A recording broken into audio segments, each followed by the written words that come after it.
ไม่เที่ยวไปไกลแต่คนนี้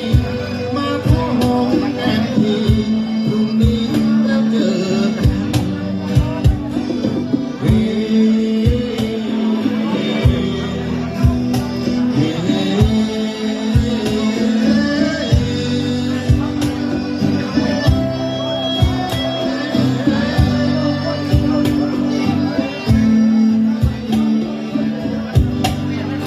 อย่าปัดสะดงทวนคำแล้วเนาะ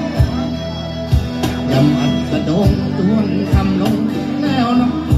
โอ้เจ้าแดงลูกพ่อเจ้าอยากกวนให้แม่ดีจงคอยดูแลน้องให้ดีไม่เที่ยวไปไกล